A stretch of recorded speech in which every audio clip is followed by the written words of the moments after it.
Shalom Bapak Ibu, Saudari-saudara terkasih. Hari ini saya ada di Teluk Yotefa. Ini ada satu taman laut indah sekali yang Tuhan buat untuk kita yang ada di atas tanah Papua. Saudari-saudara terkasih, kita baru merayakan perayaan Pentakosta. Kita lagi, Yesus berjanji hendak memberikan penolong yang lain, yaitu Roh Kudus, kepada semua umat yang mengasihi dan mencintainya. Saudara-saudara terkasih, Roh Kudus hadir supaya kita memiliki pikiran Kristus. Roh Kudus dihadirkan supaya kita memiliki perasaan Kristus. Roh Kudus hadir supaya kita tahu untuk membaca, merenungkan firman Tuhan. Roh Kudus hadir untuk bikin kita hidup dalam pujian penyembahan.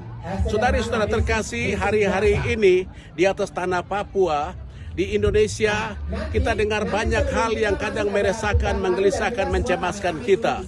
Mulai dari coronavirus itu melanda seluruh dunia. Lalu akhir-akhirnya sekarang ini kita masuk dalam situasi politik yang rasanya mengganggu seluruh kita. Baik di Indonesia, di tanah Papua.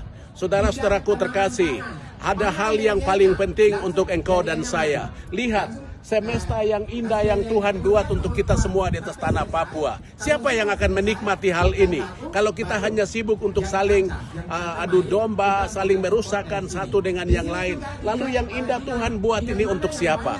Saudara-saudara, mari kita saling mengasihi satu dengan yang lain. Siapapun engkau, kita semua yang ada di atas tanah ini, mari kita saling mengasihi. Karena itulah hukum Tuhan.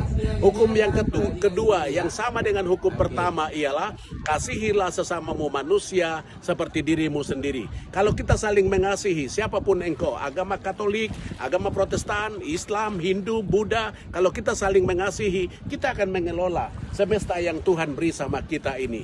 Saudara-saudara terkasih, ingatlah akan hal ini. Masa hidup kita itu ada batasnya. Hidup ini adalah sebuah kesempatan. Kesempatan untuk apa? Berpikir yang positif, berperasaan yang positif, lalu berkata yang positif, bergaul untuk hal-hal yang positif, lalu bekerja membangun negeri ini untuk kemuliaan bagi Tuhan.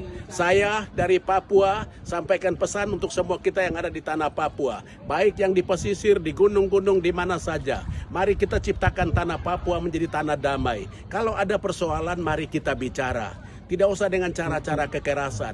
Itu akan menyusahkan semua kita. Tuhan Yesus memberkatimu. Semoga Spirit Roh Kudus menjiwai kita menjadi pewarta dan pelaku firman Tuhan. Damai sejahtera bagi kita semua. Di dalam nama Bapa, Putra, dan Roh Kudus. Amin.